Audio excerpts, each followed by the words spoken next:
Hey guys, welcome to the next tutorial of ethical hacking and penetration testing via Kali Linux. So in the previous tutorial, we saw how exactly DDoS looks like and what is the basic concept behind that. So how you might be wondering how DDoS attacks are actually carried out. Basically, when you visit a website, you send them a request to deliver their content to you. When you send, what you send is actually a packet. Basically, it takes more than just one packet. You need a lot of them. But still the bandwidth that you consume in requesting the server to send you some data is very little. In return, the data they send you is huge. This takes up server resources for which they pay for, and a legitimate view can easily earn more than the server cost on account of advertisement, etc. So companies buy server that can provide enough data transfer for its regular users. However, if the number of users suddenly increases, the server gives up. It goes down, and since the company knows it is under a DDoS attack or DoS attack, it just turns off the server so that it does not have to waste its monetary resources on a DoS and wait till a DoS stops. Now the modern computers and bandwidth, we alone can easily pretend to be 1,000 or even more users at once. While this is not good for the server, it is not something that you can make it happen. Your computer is not the only thing that gets better with time. The servers do too. However, if a lot of people like us to go ahead and like me or you go ahead and do a DoS attack, it becomes a distributed DoS attack, that is distributed denial of service attack or DDoS. This can easily be fatal for a server, and it's just like you go to a page and start refreshing it very fast, maybe 1,000 times every second. Yeah, it may be what you can say as a hyperbole, that 1,000 times a second, but yes, that's exactly how DDoS works. And you're not the only one doing that.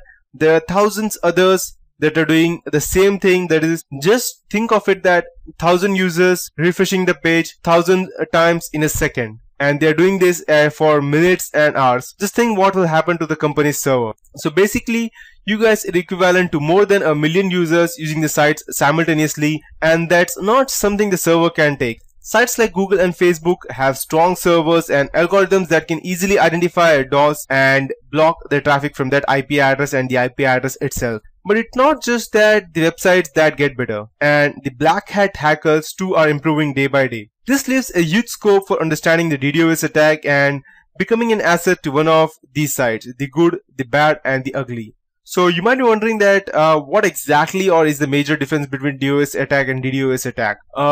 A DOS attack is denial of service attack. This means that one computer and one internet connection is used to flood a server with packets, that is either TCP or the UDP packets that use the datagram protocol. The point of such a denial of service attack is to overload the target server bandwidth and other resources. This will make the server inaccessible to others, thereby blocking the website or whatever else is hosted there. A DDoS attack, on the other hand, in most respects it is similar to a DOS attack, but results are much different. Instead of one computer and one internet connection to the DDoS attack, it utilizes many computers and many connections. The computers behind such an attack are often distributed and around the whole world and will be a part of what is known as a botnet.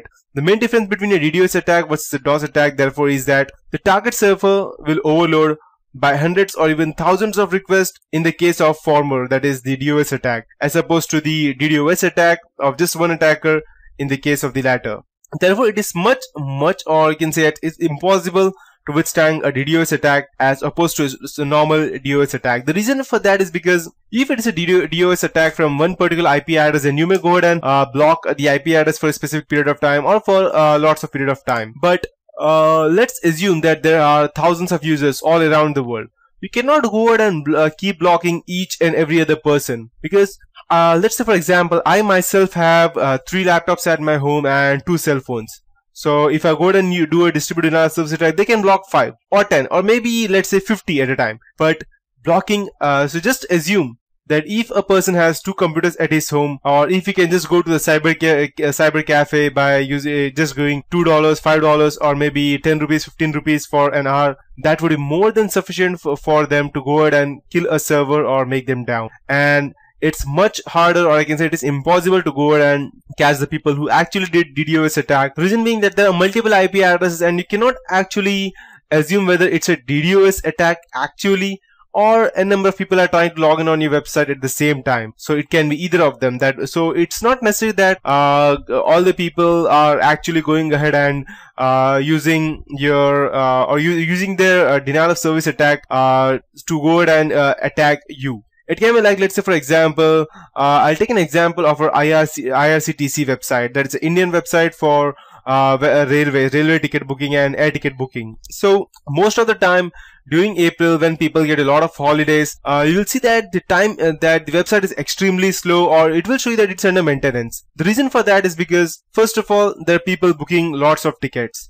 Second thing, there are people who are continuously viewing whether their tickets are booked or they are still waiting. And the third thing are that there are people in cyber cafes or other people or travelers who actually go ahead and sit on the website for no reason, just so that they could block the other traffic, and other people can go ahead and tell them. The only reason was that because these people cannot get a booking on the railway, the reason being that the site was slow. So they go to these people who are already logged in, and they give him some kind of extra fee, like around 50 rupees, 100 or 200 rupees extra, so that their tickets get booked and it does not go on waiting. So at that point of time, even the websites get down a lot of time. The reason being that multiple people are using it. So you cannot actually go ahead and distinguish between a distributed denial of service attack or just normal people using it at the same point of time. That's the reason it's most likely unable to stop and unable to detect, or sometimes it is able to detect but it cannot stop, and that's why the people have to shut down their server. So yeah, that's the whole concept behind the DDoS attack, and